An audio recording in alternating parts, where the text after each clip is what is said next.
வயிறு சம்மந்தப்பட்ட பிரச்சனைகள் எல்லாருக்கும் ரொம்ப காமனா ஆஸ் யூ செட் அந்த கட் இஷ்யூ அப்படின்றது வந்து வயித்துல வந்து பார்த்தீங்கன்னா, மெஜாரிட்டி ஆஃப் த எயில்மெண்ட்ஸ் வந்து அங்கேருந்து தான் வந்து ஸ்டார்ட் ஆகுது. சிம்பிள் அசிடிட்டிலேருந்து மெனோபாசல் இஷ்யூஸ் வரைக்கும் அங்கே தான் வந்து ஸ்டோர் ஹவுஸ் ஆஃப் நாலேஜ் மாதிரி ஸ்டோர் ஹவுஸ் ஆஃப் டிசீசஸ் அங்கே தான் வந்து சொல்லலாம்.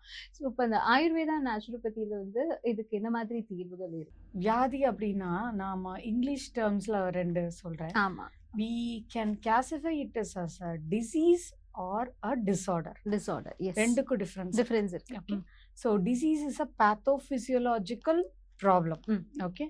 வேற பர்டிகுலர் பாக்டீரியா, வைரஸ் இல்லைன்னா வேற ஒரு ஜெனட்டிக் இது ஏதாவது ஒரு ஃபேக்டர் வந்து இட் இஸ் காசிங் த ப்ராப்ளம்னு வச்சுக்கலாமே. பட் டிஸார்டர் அப்படின்னு பார்த்தோம் அப்படின்னா it's a cluster of symptoms. Okay, இது வந்து totally it is a cluster of symptoms. Disease மாதிரி அப்ஜெக்டிவ் கிடையாது. அதாவது there is something disruption in the functioning. இப்படி தான் இருக்கணுங்கிற ஆர்டர் வந்து அங்க டிஸ்டர்ப்ட் ஆயிருக்கு. அதுதான் வந்து டிஸார்டர். டிஸார்டர். ஓகே. இன்னைக்கு மாடர்ன் வேர்ல்ட்ல பார்த்தோம் அப்படின்னா டிசீஸை விட டிஸார்டர்ஸ் வந்து ஜாஸ்தி.